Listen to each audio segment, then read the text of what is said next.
ওকে, দেখো আমরা আজকে ফিজিক্স অ্যাসাইনমেন্ট 13তম সপ্তাহের একটা অ্যাসাইনমেন্ট দেওয়া আছে।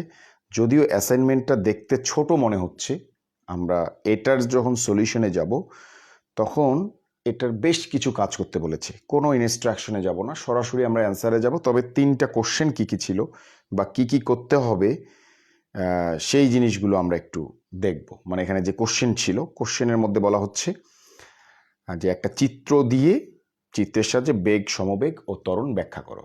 এটা হচ্ছে আমাদের অ্যাসাইনমেন্টের। আর দ্বিতীয় যে কোশ্চেনটা ছিল এখানে, দ্বিতীয় কাজ বলেছে কাজ 2, সেটা হচ্ছে একটা চিত্র দেয়া আছে, এখানে বিভিন্ন বস্তুর অবস্থান দেয়া আছে। এবার এই অবস্থানের বিভিন্ন কিছু অংশে ও এ, ও বি, ও C, likely that B, C, C, D, এই ধরনের ত্বরণ এবং মন্দন নির্ণয় করতে বলেছে। যদি ত্বরণ হয় ত্বরণ, নাহলে মন্দন নির্ণয় করে মোট অতিক্রান্ত দূরত্ব বের করতে বলেছে। আর একটা কাজে বলা হয়েছে যে লেখ চিত্র দেওয়া আছে, এই লেখ চিত্রের সাহায্যে গতিবেগের যে পরিবর্তন এটা বিশ্লেষণ করো। এইটা আমাদেরকে বলা আছে, সলভ করতে বলা আছে। তাহলে আমরা আর এত ডিটেলস প্রত্যেকটার সাথে যাব না, আমরা সরাসরি আমাদের 1 নাম্বার কাজ সলিউশনে চলে যাব। সলিউশনের মধ্যে আমাদেরকে বলেছে প্রথমে যে কি বের করতে বলেছে, বলেছে যে চিত্রের সাহায্যে বেগ, সমবেগ এবং ত্বরণ ব্যাখ্যা করো। ঠিক আছে, আমরা চিত্রের সাহায্যেই বেগ, সমবেগ এবং ত্বরণ ব্যাখ্যা করব। আচ্ছা, প্রথমেই যদি আমরা যাই তাহলে দেখো, বেগ যদি বলি, বেগ, সমবেগ এবং ত্বরণ বলেছে, তাহলে বেগের যে অংশটা আছে আমরা সরাসরি লিখব যে বেগ। প্রথমে আমরা লিখলাম বেগ। তো বেগ কাকে বলে এই জিনিসটা আমরা আগে স্টার্টিং, আচ্ছা উপরে হেডলাইন যেহেতু কাজ 1, কাজ 2, কাজ 3 দেওয়া আছে, কাজ 1 একটা হেডলাইন টপিকস দিবা শুরুতেই, দিয়ে বেগের সংজ্ঞাটা আগে লেখো, তারপরে আমরা চিত্রের সাহায্যে যাব। আচ্ছা, নির্দিষ্ট দিকে আমরা জানি যে নির্দিষ্ট দিকে, এই কথাটা লিখেই ফেলো একেবারে, নির্দিষ্ট দিকে সময়ের সাথে গতিশীল কোনো বস্তুর, সময়ের সাথে গতিশীল কোনো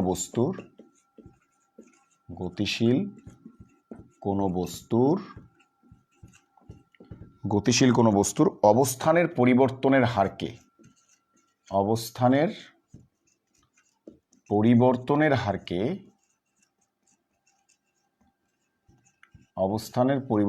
হারকে বেগ বলে। আমরা তাহলে সবার আগে কি লিখলাম, বেগের একটা সংজ্ঞা লিখলাম। আচ্ছা, এখন এখানে আমরা বেগে আমার চিত্রের সাহায্যে ব্যাখ্যা করতে বলেছে, তাহলে চিত্রটা কীরকম হবে সেই চিত্রটাতে আমরা যাই, একটু একটু করে দেখো। আমি প্রথমে এখানে একটা চিত্র আর্ট করলাম, এভাবে আর্ট করলাম, তোমরা এটা এভাবেই আর্ট করবে। আচ্ছা, এখানে আমার এইদিকে যদি আমরা লিখি সময়, এদিকে লিখলাম সময়, আর এইদিকে আমরা দিলাম দূরত্ব। কেন আমরা দূরত্ব দিলাম?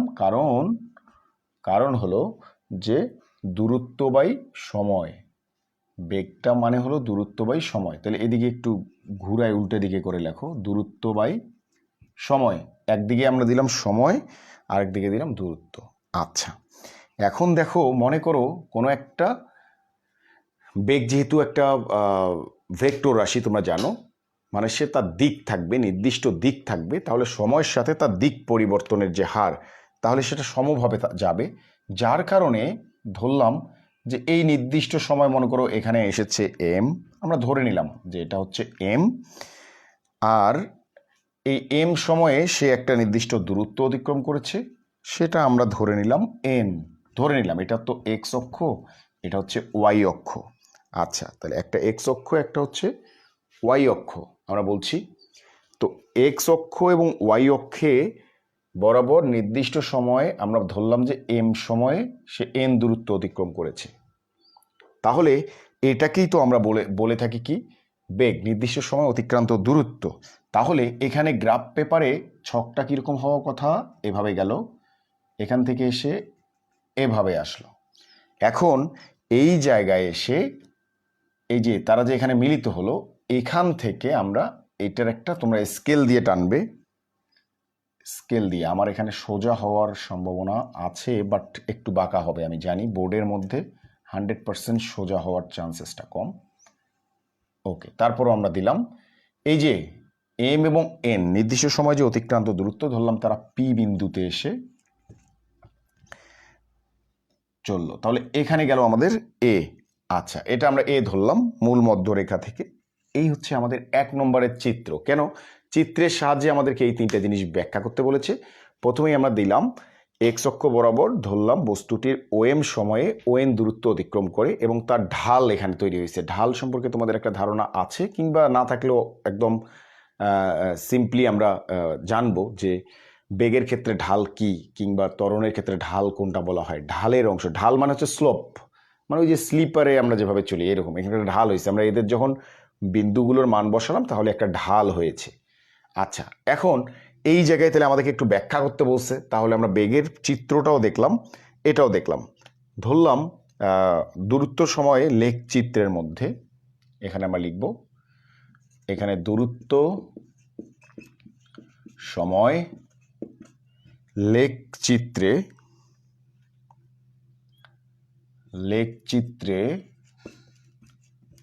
চিত্রে ওয়ে বরাবর গতিশীল একটি বস্তুর গতিকে দেখানো হয়েছে।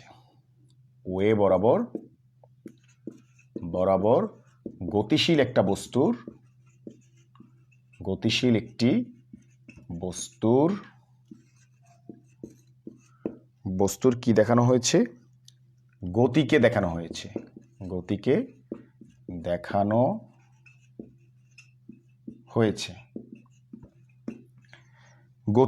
হয়েছে। এবার দেখো, এই যে আমরা ওয়ে, এই যেখানে যে আমরা ও এক্স এবং ও ওয়াই, এই যে আমার গ্রাফ পেপারের ভ্যালু, এখন আসলেই তার গতিটা তো এইটাই, এদিকেও যায় নেই এইদিকেও যায় নেই, তার মানে এই বরাবরই তার গতিটাকে দেখানো হয়েছে। মানে সে নিচ থেকে উপরের দিকে যাচ্ছে এবং সে এই বিন্দু দিয়েই যাচ্ছে, এই বরাবরই যাচ্ছে, ওয়ে বরাবরই যাচ্ছে, এটা দেখানো হয়েছে। তারপরে দেখো আমরা যদি লিখি ওই গতির মানে লেখচিত্রের উপর যে কোনো একটা বিন্দু আমরা ধরলাম, লেখচিত্রের উপর যে কোনো একটি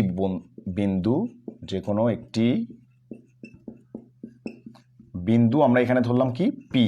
তাহলে লেখচিত্রের উপরে আমরা যে কোনো একটা জায়গায় এই বিন্দুটাকে ধরলাম পি। আচ্ছা, পি ধরার পর আমরা এখানে কি লিখব? এই পি বিন্দু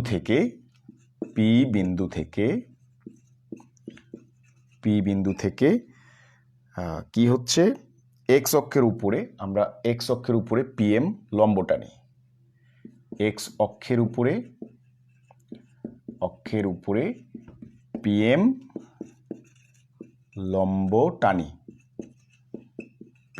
টানি। আচ্ছা, পিএম লম্ব টানলাম এবং ওয়াই অক্ষের উপরে পি বিন্দু থেকে এবং ওয়াই অক্ষ থেকে পিএন লম্ব টানি। তাহলে আমরা এক্স অক্ষের উপরে পি বিন্দু থেকে পিএম লম্ব এবং ওয়াই অক্ষের উপর পিএন লম্ব টানি। আচ্ছা, তাহলে ওপি রেখা, এই যে ওপি রেখার ঢালই হবে এই যে ওপি রেখার, তাহলে দেখো ওপি রেখার আমি বুঝাই দিচ্ছি, ওপি রেখার ঢালই হবে পি বিন্দুতে বস্তুটির বেগ। এইভাবেই আমাদেরকে নির্ণয় করতে বলেছে পি বিন্দুতে বস্তুটির বেগ। আচ্ছা, খুব সুন্দর কয়েকটা কথা কিন্তু এখানে বলা হয়েছে। প্রত্যেকটা কথাকে আবার সুন্দরভাবে এক্সপ্লেন করারও অপশন আছে, আমি বুঝিয়ে দিচ্ছি, তোমরা আগে ছোট করে লিখে ফেলো আগে। আচ্ছা, তারপরে তাহলে এখন আমাদের ফাইনাল কাজ, প্রথম কাজটা, শুধু আমরা বেগের ক্ষেত্রে আছি এখন। তাহলে বেগ ভি, এখানে যে আমরা বললাম যে বেগটা হবে ভি, ধরলাম বেগ ভি সমান সমান ওপি রেখার ঢাল। তাহলে ওপি রেখার ঢাল হবে, এবং ওপি রেখার ঢাল হবে যে দূরত্ব বাই সময়। একটু আগেই বললাম দূরত্ব বাই সময়, এবং এখানে দূরত্ব দেয়া আছে পিএম এর সমান এবং সময় দেয়া আছে ওএম এর সমান। ওএম আবার একইভাবে যদি আমরা এখানে দেখি তাহলে এটা কি হবে, দেখো দূরত্ব বাই সময় যদি হয় ওএন বাই ওএমও আমরা লিখতে পারি।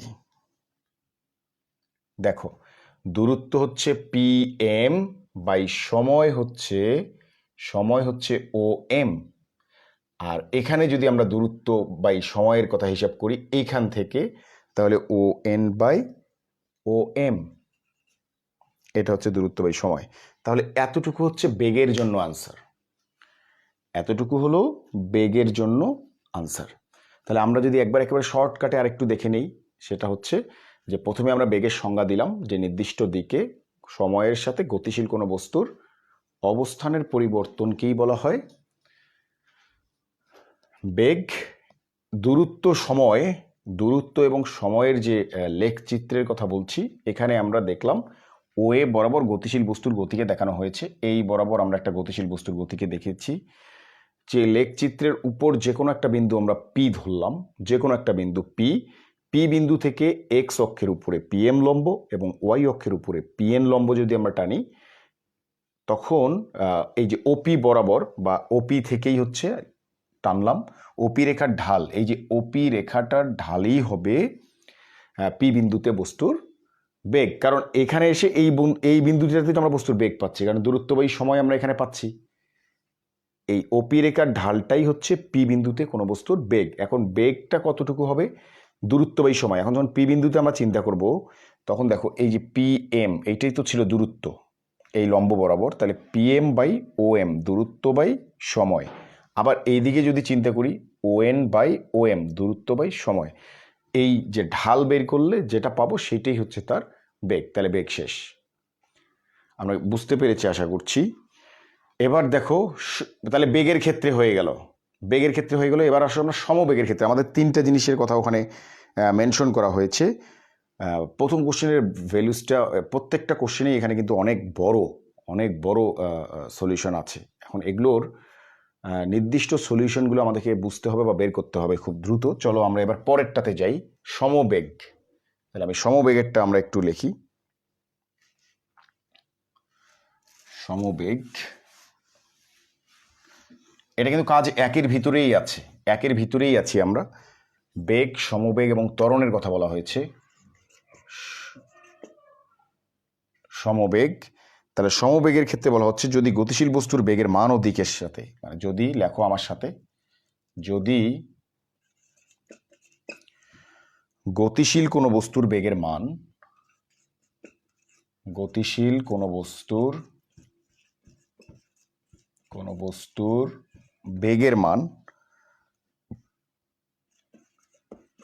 বেগের মান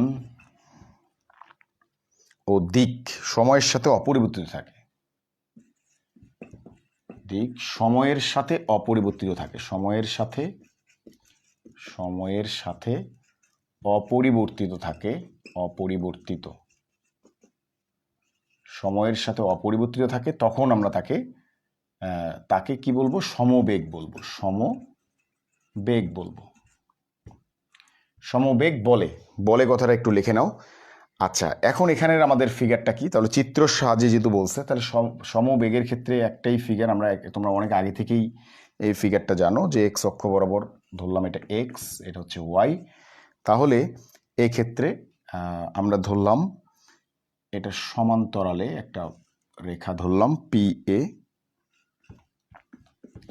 পি এ, এদিকে আমরা দিলাম সময় আর এদিকে হলো বেগ। একদিকে হচ্ছে সময়, একদিকে আমরা লিখলাম বেগ, মানে তোমরা উল্টা দিকে করে লিখলেও হচ্ছে, সমস্যা নেই, এইভাবে লিখলেও হবে। তো এখানে পি এ বরাবর গতিশীল কোনো একটা বস্তু, খেয়াল করো এক্স অক্ষের সমান্তরালে চলমান কোনো বস্তুর, মানে বেগ সময় লেখচিত্রে, বেগ সময় এখানে ছোট্ট করে ওইটাই লিখবা, সময় লেখচিত্রে, বেগ সময় লেখচিত্রে সময়ের সাথে নির্দিষ্ট দিকে, জাস্ট এই কথাটা একটু লিখলেই হবে, নির্দিষ্ট দিকে পিএ বরাবর গতিশীল বস্তু বস্তুকে দেখানো হয়েছে, এভাবে লিখতে পারো, বস্তুকে দেখানো হয়েছে যা পিএ এক্স অক্ষ বরাবর সমান্তরালে যে গতিশীল, পিএ এক্স অক্ষ বরাবর সমান্তরালে রয়েছে বা চলছে, এটা লিখতে পারো শর্টকাটে। এবং এই ক্ষেত্রে বস্তুটির বেগের মানের কোনো পরিবর্তন হয় না। এই লাইন জাস্ট আমি কয়েকটা ছোট ছোট লিখে দিলাম। এক্ষেত্রে বেগের মানের কোনো পরিবর্তন হয় না, পরিবর্তন হয় না। এখন প্রশ্ন হচ্ছে তাহলে স্যার এই কয়েকটা লাইন লিখলে হবে? তুমি এই লাইনগুলোকে একটু সুন্দর করে গুছিয়েও লিখতে পারো, কোনো সমস্যা নেই। আমি শর্টকাটে লিখতেছি কারণ এই জিনিসটা তোমরা বুঝতেছো যে এখানে বলা হয়েছে যে আমরা আগেরটাতে দূরত্ব বাই সময় লেখচিত্র ড্র করেছি, এবার আমরা বেগ বাই সময় করছি, কারণ সমবেগের কথা বলা হয়েছে। যদি গতিশীল কোনো বস্তুর বেগের মান ও দিক সময়ের সাথে অপরিবর্তিত থাকে, মানে সময় যতই যাক না কেন তার বেগের মান সময়ের সাথে কি থাকবে, মান ও দিক অপরিবর্তিত থাকবে। এবং এটা আমরা দেখলাম যে বেগ সময় যে লেখচিত্র আছে, এখানে নির্দিষ্ট সময়ে ধরলাম পিএ বরাবর একটা বস্তু গতিশীল অবস্থায় আছে এবং সময়ের সাথে সাথে যতই বস্তুটি সামনের দিকে যাচ্ছে ও এক্স বরাবর সে একই সমান্তরালে যাচ্ছে, তার মানে তার কোনো বেগের পরিবর্তন হয়নি, মানের পরিবর্তন হয়নি। তাই এইটি হচ্ছে সমবেগের লেখচিত্র। তাহলে 2 নম্বর পয়েন্টটা হয়ে গেল। এবার আমাদের একের 3 নম্বর যে পয়েন্টটা বের করতে বলেছে সেটি হচ্ছে ত্বরণের ক্ষেত্রে। আচ্ছা, তোমার প্রশ্ন হচ্ছে স্যার এখানে কি 2 লাইনে লিখবো? এই কথাগুলো কিন্তু আমি শর্টকাটে লিখছি এবারের অ্যান্সারটা। আগেরটা একটু ডিটেল লিখলেও তোমাদেরকে একটু এই জায়গাগুলোতে একটু গুছিয়ে লিখতে হবে। এই পয়েন্টটাতেই একই জিনিসেই লিখবা, বাট একটু গুছিয়ে লিখবা যে এখানে ও এক্স অক্ষ বরাবর সময় দেখানো হয়েছে, ও ওয়াই অক্ষ বরাবর বেগ দেখানো হয়েছে, পিএ বরাবর চলমান গতিশীল বস্তুটি দেখানো হয়েছে, ও এক্স অক্ষ বরাবর পিএ চলমান অবস্থায় আছে, ও এক্স এর সমান্তরালে আছে, সময়ের সাথে বেগের বা মানের কোনো পরিবর্তন হয় নাই, তাই এটি একটি সমবেগ। নর্মালি বুঝতে পেরেছো? আমি জাস্ট তোমাদেরকে হেডলাইন এবং গাইডলাইন পয়েন্টটা একটু দিয়ে দিলাম একটু গুছিয়ে লেখার জন্য। 3 নম্বর হচ্ছে ত্বরণের ক্ষেত্রে। তাহলে আমরা তো জানি যে সময়ের সাথে অসমবেগের পরিবর্তনের হারকে গতিশীল বস্তুর সময়ের সাথে গতিশীল বস্তুর অসমবেগের পরিবর্তনের হার, অসমবেগ হওয়ার কারণে ত্বরণ বোঝানো হয়। অসমবেগের পরিবর্তনের হারকে ত্বরণ বলে। তাহলে অসমবেগের পরিবর্তনের হারকে যদি আমাদের ত্বরণ বলে, তাহলে ত্বরণের সাথেও আমাদের বেগ বাই সময় পয়েন্টে আসবে। এবং খুবই ইন্টারেস্টিং হচ্ছে যে তুমি 1 নম্বরে যে ফিগারটা ড্র করেছো, 1 নম্বরের ফিগার আর এই ফিগারটা একেবারেই মানে সেম ফিগার, শুধু পার্থক্যটা কোথায়? এখানে ছিল সময় আর এখানে ছিল দূরত্ব, আর এখানে এবার হবে বেগ। সময় এবং বেগ এদিকে যাবে। এবং খুব ইন্টারেস্টিংলি সময় ধরলাম এম এবং পরিবর্তিত হার কোনো একটা বিন্দুতে যদি আমরা এখানে ধরি, মনে করো সে তার বেগ হয়েছে এতটুকু এন, আগের পজিশনটাও যদি আমরা চিন্তা করি, এবং তাহলে তাদের ভ্যালুসটা আসবে কোথায়? এই পি বিন্দুতে চলে আসলো আগের মতো করেই। এবং এইটা কি করতে হবে? আমার অ্যাড করে দিতে হবে। এই যে অ্যাড করতে গিয়ে আমার একটু বাঁকাচোরা হয়ে যাচ্ছে, তোমরা একটু স্কেল ইউজ করবা এইটা। এবং এটা হচ্ছে ও এ। আমরা একই, খেয়াল করো তো আগের চিত্রটা এবং এই চিত্রটার মধ্যে আমরা কোথাও কোনো পার্থক্য দিয়েছি কিনা? দেই নেই, শুধু এক জায়গায় একটা পার্থক্য আমরা দিয়েছি, সেটি হচ্ছে এখানে ছিল সময়, এখানে ছিল দূরত্ব, আর এখানে আমরা দিলাম সময় এবং এখানে দিলাম কি? বেগ। সময় এবং বেগ এই জায়গাটুকুতেই শুধু পার্থক্য হয়েছে, আর কোথাও কোনো পার্থক্য হয় নাই। এবং আগের লেখা আর এই লেখাটায় একেবারেই সেম লিখবা। 1 নম্বরের যে লেখাটা, সময়ের সাথে সাথে আগে লিখেছি দূরত্ব বেড়েছে, পি পজিশন, কোনো একটা পজিশন, ঠিক 1 নম্বরে আমরা বেগের ক্ষেত্রে যা লিখেছি, আমি যেটা লিখেছি একদম শুরু থেকে তোমরা যদি দেখবা ওই কথাগুলোই লিখবা, শুধু দূরত্বের জায়গায় বেগ। মনে করো সময় এম ও এক্স বরাবর, এটা হচ্ছে ও এক্স, এটা ও ওয়াই বরাবর হচ্ছে, তার বেগ হচ্ছে ও এন। সময়ের সাথে বেগ বৃদ্ধি হচ্ছে, বেগের মানটা সময়ের সাথে সাথে বেগ বাড়তেছে। এবং পি বিন্দুতে এই যে ও এ বরাবর আমরা ধরলাম যে বস্তুটির ত্বরণ নির্ধারণ করা হচ্ছে, এবং ওপি রেখার ঢালেই, ওপি রেখার যে ঢাল হবে সেটি হচ্ছে তার ত্বরণ। আমাদের তাহলে বেগের যেমন ঢাল বের করেছিলাম, এখানে এবার আমরা কি করব? ত্বরণের ঢালটা বের করলেই আমাদের হয়ে গেল। ওই কথাগুলো কিন্তু স্টার্টিং কথাগুলো কিন্তু তোমাদের একই রকমই থাকবে, কারণ এগুলো ডিটেলস অনেক বড় হয়ে যাচ্ছে। টাইম টেকিং হচ্ছে, ওই একই কথাগুলোই সুন্দর করে গ্রাফে লিখে এবার আমরা ঢালটা শুধু বের করে দিই জাস্ট শেষের দিকে। ওপি রেখার ঢাল আগের মতোই একদম হুবহু জিনিসটাই, শুধু দূরত্বের জায়গায় বেগটা বসিয়ে দিবে। এখানে হচ্ছে তাহলে ত্বরণ যদি আমরা ধরি এ, মানে ত্বরণটাকে আমরা এ ধরলাম। আমি কিন্তু স্কিপ করেছি লেখাগুলো, 1 নম্বরের বেগের ক্ষেত্রে যেগুলো লিখেছি একই লেখাই লিখবে। এখন এখানে যদি আমরা দেখি ত্বরণ যদি হয় এ, এইটা মানেই হলো যে ওপি রেখার ঢাল, এই ওপি রেখার ঢাল। তাহলে ওপি রেখার ঢাল মানে কি, ওপি রেখার ঢাল পাশাপাশি লিখলে আরো ভালো। তাহলে ওপি রেখার ঢালও আমরা একইভাবে বের করতে পারি। ওপি রেখার ঢাল আমরা কিভাবে বের করতে পারি, বেগ বাই সময়। তাহলে এখানে বেগ বাই সময় হচ্ছে প্রথমে কত, পিএম বাই ওএম। আবার এক্ষেত্রে যদি বেগ চিন্তা করি তাহলে আগেরটার মতোই, খেয়াল করো খুব ইন্টারেস্টিং, সহজেই কিন্তু আমরা এটা করে ফেলতে পারলাম, ওএন বাই ওএম। এটা যদি বের করতে পারি তাহলে এই ওপি রেখার ঢালটাই হবে তার ত্বরণ। বোঝা গেল? আমরা যেমন তখন ওপি রেখার বেগটাই ছিল তার, ঢালটাই ছিল তার বেগ।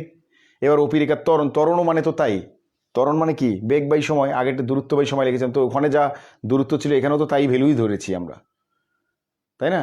একই রকমই ধরেছি যে এই যে বেগ বাই সময়, বেগ মানে হলো ওএন, বা এই যে পিএম, ওএন এর সমান এই পিএম বাই ওএম, বা ওএন বাই আমরা ধরলাম ওএম, বেগ বাই সময়। তাহলে একইভাবে আমরা এটা সলভ করতে পারি। তাহলে 1 নম্বরের বড় একটা লেখা, কিন্তু মোটামুটি প্রত্যেকটা পার্টেই আলাদাভাবে লিখতে হবে। তো আশা করি তোমরা এটা বুঝতে পেরেছো। এবার আমরা চলে যাচ্ছি কাজ নাম্বার 2। কাজ নাম্বার 2 আমাদেরকে কি কি করতে বলেছে, আমি একটু কোশ্চেনটা আরেকবার দেখি পড়ি। হ্যাঁ বলো। স্যার এখানে আমরা হ্যাঁ, পি বিন্দু থেকে এক্স অক্ষের উপরে এন বিন্দুতে লম্ব কেন আঁকছি, এন বিন্দু থেকে ওখানে লম্ব কেন এঁকেছি? আচ্ছা, এই যে দেখো লম্ব, আমি তোমাকে বলি যে এখানে যেহেতু আমরা এখানে কোনো ভ্যালুস নেই, এখানে মনে করো আমরা এই পয়েন্ট থেকে আমরা ধরলাম 10 সেকেন্ড, 10 সেকেন্ডে কোনো একটা বস্তুর বেগ মনে করো হয় 50 মিটার সেকেন্ড ইনভার্স 1, 10 সেকেন্ডে 50 মিটার সেকেন্ড ইনভার্স 1, এটা আমাকে গ্রাফে দেখাইতে বলছে। তাহলে আমি এই এক্স অক্ষ বরাবর সময়ের দিকে যাব, আমরা ধরলাম 2, 4, 6, 8, 10 সেকেন্ডে যাব। আর আমার 50 মিটার সেকেন্ড ইনভার্স 1, আমি মনে করো 10, 20, 30, 40, 50 মিটার সেকেন্ড ইনভার্স 1-এ যাব। তাহলে আমার মেইন গ্রাফের বিন্দুটা আসবে কোথায়, এই 10 সেকেন্ডে গিয়েছে এতটুকু, এটা হচ্ছে 10 সেকেন্ড, আর এটা হচ্ছে 50 মিটার সেকেন্ড ইনভার্স 1। এটা এসে কোথায় মিলিত হচ্ছে, এই যেখানে মিলিত হচ্ছে এইটাই তো আমার হচ্ছে গ্রাফ পয়েন্ট, এই পি বিন্দুটাই গ্রাফ পয়েন্ট। তাহলে এই পি বিন্দুটাই যদি আমার গ্রাফ পয়েন্ট হয়, তাহলে এই রেখাটা আর এই রেখাটা এক্স অক্ষের উপরে অটোমেটিক্যালি একটা লম্ব হয়ে যাচ্ছে, আর এই বিন্দুটা ওয়াই অক্ষের উপরে ওই পি বিন্দু থেকে, বা যে বিন্দুতে আমার অরিজিনালি আমরা যে ভ্যালুসটা পেয়েছি তার উপর অটোমেটিক্যালি লম্ব হয়ে যাচ্ছে। যেহেতু আমরা কোনো ভ্যালুস বসাই নেই, তাই আমরা এটাকে এক্সপ্লেন করতেছি যে এইটার উপরে একটা লম্ব হয়, লম্ব না হলে তো এই বিন্দুতে এসে মিলিত হচ্ছে না। বোঝা গেল? এখানে ভ্যালুসগুলো যদি আমরা থাকে, কারণ এখানে সময়ের মান আর বেগের মান বসালে তাদের গ্রাফ পেপারে কি আর এখানে ভ্যালু, এই দুইটার মেটিং পয়েন্ট এ আর এ গিয়ে যেখানে মেট করবে সেটাই তো হচ্ছে আমাদের ত্বরণের মান। এই ত্বরণের মানটা বের করার জন্যই হচ্ছে এখানে গিয়ে মেট করলো। যখন দূরত্ব বাই সময় ছিল সেখানেও একইভাবে মেট করতো, ওই পয়েন্টে গিয়ে ভ্যালুসগুলো যখন আমরা বসাতাম। যখনই আমরা এখানে গিয়ে মেট করলো তখনই দেখো ভ্যালুসগুলো বসালে অটোমেটিক্যালি এটা কিন্তু ওয়াই অক্ষের উপরে একটা লম্ব হয়ে গেছে, আর এটা হচ্ছে এক্স অক্ষের উপরে একটা লম্ব হয়ে গিয়েছে। তাহলে কি দাঁড়াচ্ছে, এই মেটিং পয়েন্টটা আমরা যেহেতু কোনো ভ্যালুস নাই, আমরা ধরি নেই যে 10 সেকেন্ড বা 50 মিটার সেকেন্ড বা কোনো একটা ভ্যালু আমরা ধরি নেই, সেজন্য আমাদের এই ঢাল বের করার জন্যই আমরা এখানে এই পয়েন্ট থেকে এর উপরে লম্ব এবং এর উপর লম্ব ধরেছি। কারণ ঢাল বের করার সূত্রটাই হচ্ছে যে বেগ বাই সময়, কিংবা আমরা বলি দূরত্ব বাই সময়। যদি ত্বরণের ক্ষেত্রে হয় তাহলে বেগ বাই সময়, আর দূরত্বে বেগের ক্ষেত্রে হলে হবে দূরত্ব বাই সময়। এই জন্য ওই কথাগুলো যেহেতু এক্সপ্লেইন করতে বলছে আমাদেরকে, এক্সপ্লেইন করার জন্যই আমরা এভাবে লিখেছি। ওকে, আচ্ছা, এবার আমরা চলে যাব আমাদের পরের যে কোশ্চেনটা আছে, সেই পরের কোশ্চেনটা সলিউশন। আমি শুধু সলিউশনগুলোই তোমাদেরকে দিয়ে দিচ্ছি। তো একটু লাইনটা এখানে ডিস্টার্ব করলো কেন, জাস্ট আ মিনিট। সময়ের সাথে যেহেতু যাচ্ছে, 1 মিনিট, জুম ক্লাসে লাইনটা একটু ডিস্টার্ব করছে, জাস্ট আ মিনিট।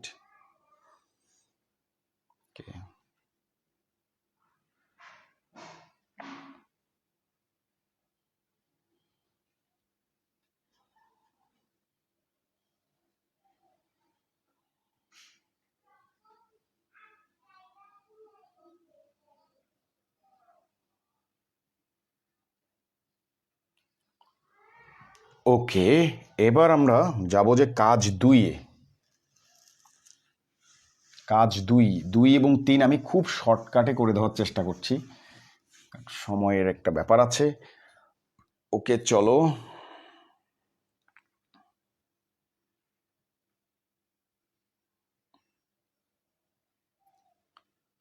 দুই নম্বর। এবার আমরা চলে যাব কোথায়? কাজ 2-এ।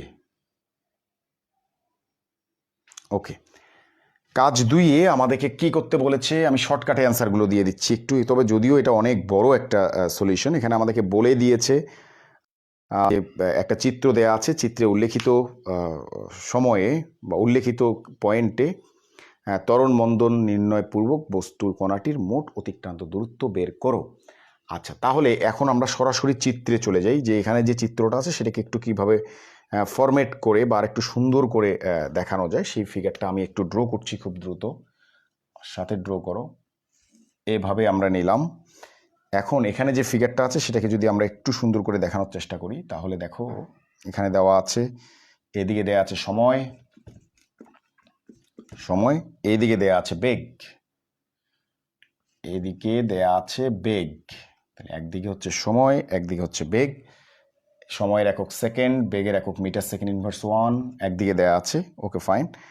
এইদিকে সময়ের সাথে 10 সেকেন্ড দেওয়া আছে, 10।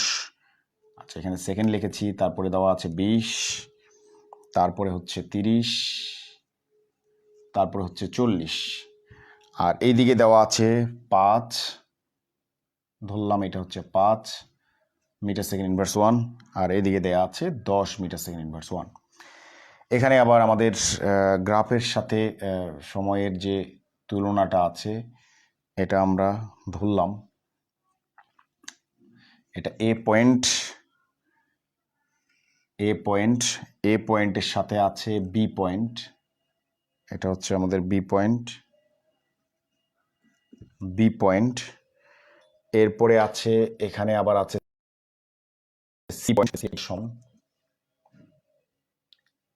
সি পয়েন্ট, এবং তার সাথে আছে ডি পয়েন্ট, এটা আছে এখান থেকে ডি পয়েন্ট। আচ্ছা, এখন এটার সাথে আছে আবার আমাদের এই ক্যালকুলেশনটা। দেখো একদম সিম্পলি আমরা চেষ্টা করছি যে এখানে সহজেই কিন্তু আমরা এটাকে এখন বের করতে পারবো। এইভাবেই দেওয়া আছে, সুন্দর করে দেখানো হলো এখানে কিভাবে গ্রাফটাতে পয়েন্ট বা ভ্যালুসগুলো আমরা এখানে ইন্ডিকেট করলাম বা ইন্ডিকেশনটা দেখানো হলো। ওকে, তাহলে আমাদেরকে এখানে কোশ্চেনের মধ্যে একটু যেতে হবে। কোশ্চেনটাতে আমি আবারও একটু তোমাদেরকে বলি এখানে কি কি বের করতে বলেছে। কোশ্চেনে বের করতে বলেছে ত্বরণ মন্দন, মানে কয়েকটা পয়েন্টে, কোন কোন পয়েন্টে বের করতে বলেছে? ওএতে, এবিতে, বিসিতে, সিডিতে। ওএ, এবি, বিসি এবং সিডি, এই তিনটে জায়গায় যেখানে ত্বরণ বের করতে হবে ত্বরণ বের করব, তবে মন্দন বের করব।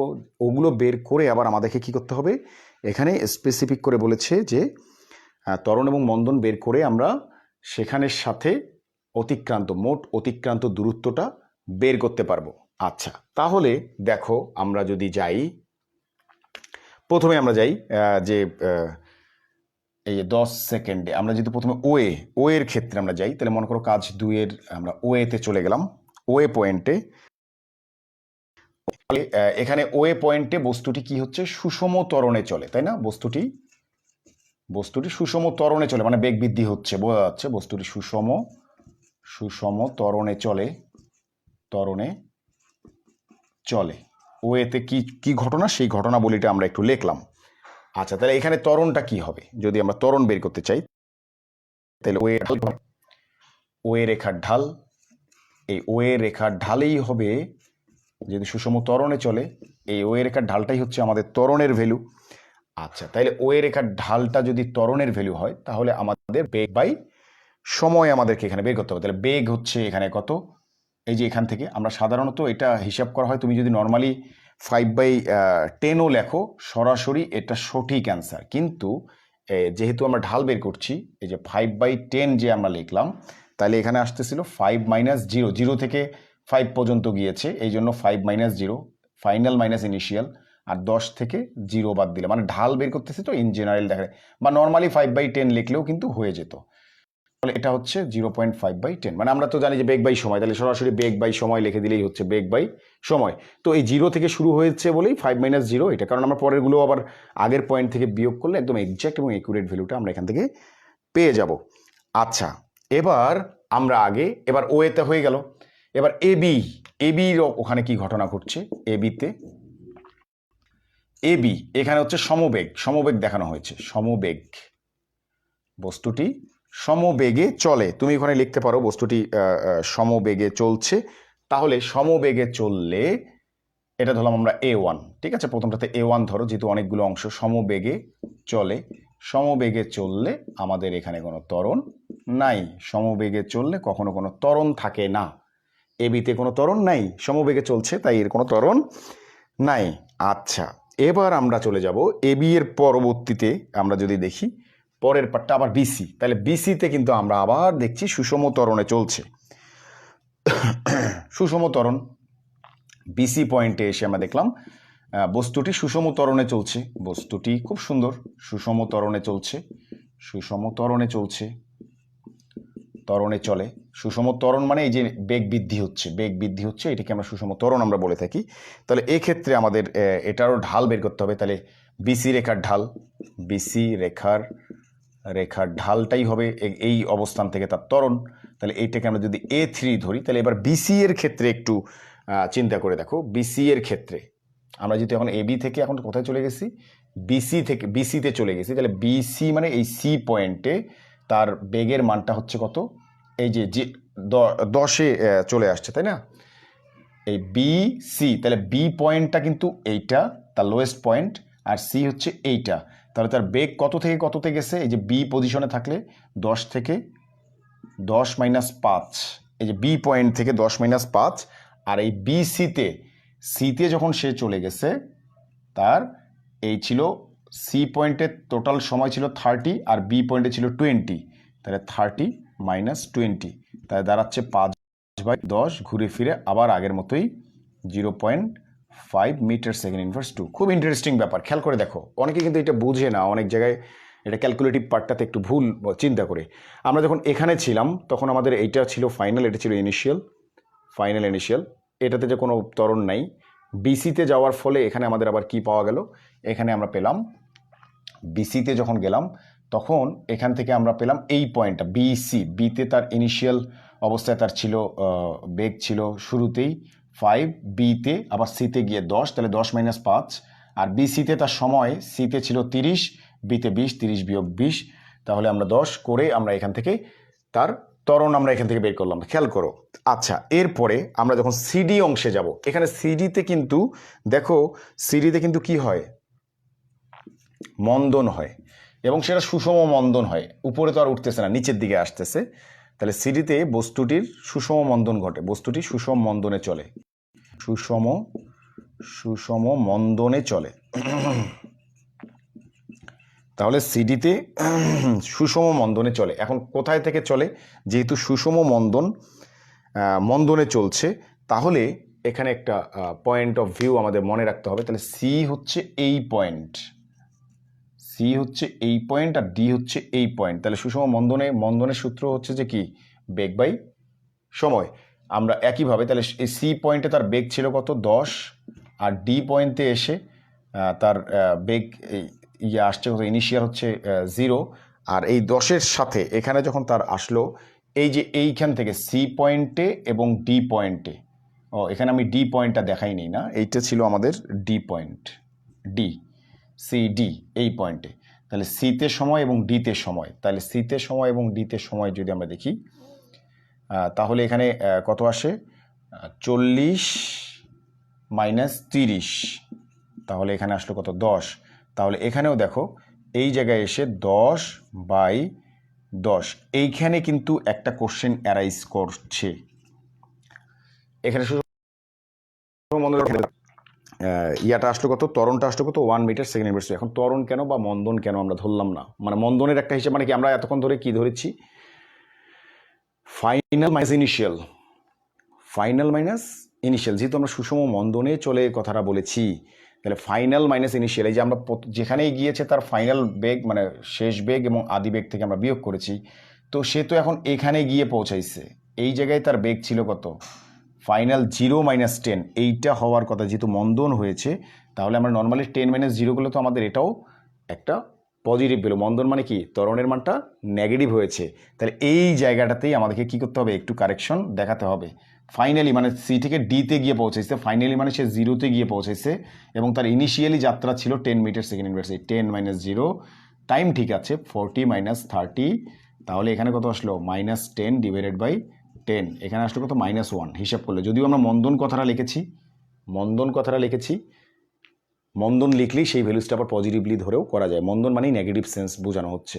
তাহলে আমরা এই চারটা পয়েন্টে আমরা কি করলাম, এবার আমাদেরকে কোশ্চেনে কি বলেছে, এইখান থেকে, এই অবস্থা থেকে বস্তুটার প্রত্যেকটা পয়েন্টে বা প্রত্যেকটা বিন্দুতে কি করতে হবে, মানে প্রত্যেকটা এই যে আমরা ওএ, এবি, বিসি, সিডি এগুলো জায়গার মধ্যে টোটাল অতিক্রান্ত দূরত্ব এবার বের করতে হবে। তাহলে আমরা ত্বরণ এবং মন্দন যখন বের করে ফেললাম, তাহলে এক্ষেত্রে আমরা এখন একটা একটা করে, যেহেতু যদি আমরা সুষম ত্বরণে চলে তাহলে আমরা তাদের ভ্যালুসটা কি দিয়ে বের করব, সুষম ত্বরণের ক্ষেত্রে। এখন যদি আমরা ও এর ক্ষেত্রে যাই, তাহলে ও এর ক্ষেত্রে গেলে আমাদের এখানে আসবে, আমরা যদি দূরত্ব বের করি, অতিক্রান্ত দূরত্ব, আবার ও এতে চলে আসলাম, অতিক্রান্ত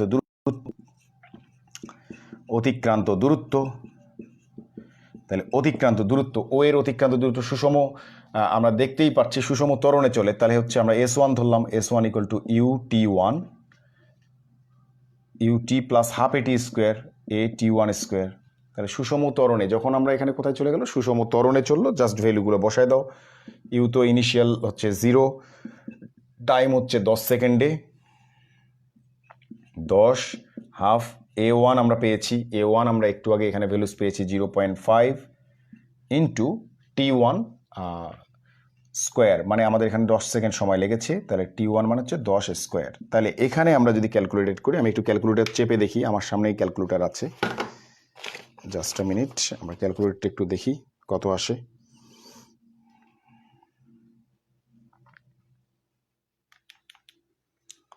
এটা আসতেছে 100,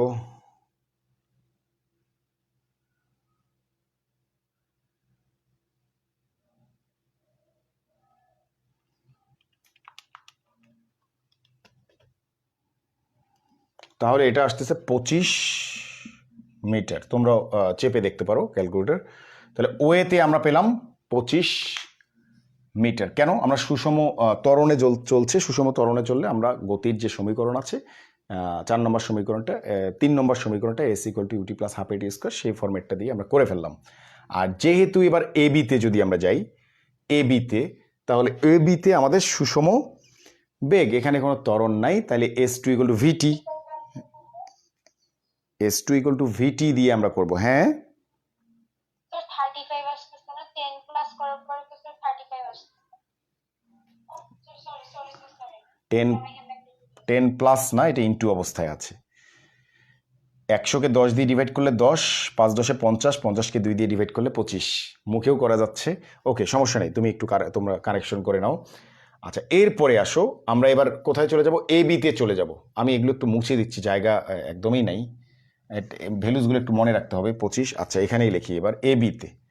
এবিতে হচ্ছে অতিক্রান্ত দূরত্ব আমরা ধরলাম S2, S = VT2, S2 = হচ্ছে যে VT2। এখন VT2 হচ্ছে যে কত, ভি হচ্ছে যে আমাদের কত S2 এর ক্ষেত্রে, এই যে দেখো AB সমবেগে চলছে, তাহলে 5, ঠিক আছে। আর এই যে সময় T2 হচ্ছে যে 20 থেকে 10 গেলে হচ্ছে 10, মানে এই সময়টা সমবেগে 10 সেকেন্ড সে সমবেগে চলছে, 10 থেকে 20 মানে 10 সেকেন্ডে, তাহলে 50 মিটার। তাহলে আমরা এখানে এবিতে বের করে ফেললাম। এবার আমাদেরকে বের করতে হবে বিসিতে, তাহলে বিসি এর ক্ষেত্রে আবার সুষম ত্বরণ এসে চলছে, তাহলে বিসি এর ক্ষেত্রে বের করে ফেলো, একদম সিম্পলি আমরা কিন্তু এটা করে ফেলতে পারি। তাহলে S3 = UT3 + ½ A3 T3 square. তাহলে এখানে এবার একটু খেয়াল করে দেখো, আমরা যখন বিসিতে যাচ্ছি তখন এখানে আমাদের U3 মানে ইনিশিয়াল প্রথম যে বেগটা ছিল, এই যে বি থেকে সিতে যাচ্ছে, এই যে বেগ, তাহলে এখানে বেগ কিন্তু 0 না, যেহেতু এই পয়েন্ট থেকে যাচ্ছে, তাহলে তার আদি বেগ হচ্ছে 5, আর তার সময় লাগছে, বি থেকে সিতে যাইতে সময় লাগছে 30 মাইনাস 20 মানে হলো কত 10, এই হচ্ছে 10 প্লাস হাফ, এবার আসো A3, তাহলে বি থেকে সিতে যখন আমরা গিয়েছি তখন আমরা তার ত্বরণ পেয়েছি 0.5, তাহলে 0.5 ইন্টু T3 মানে তার সময় লেগেছে 10 স্কোয়ার। এবার এইটা যদি আমরা একটু ক্যালকুলেট করি তাহলে কত আসে আমরা একটু দেখি।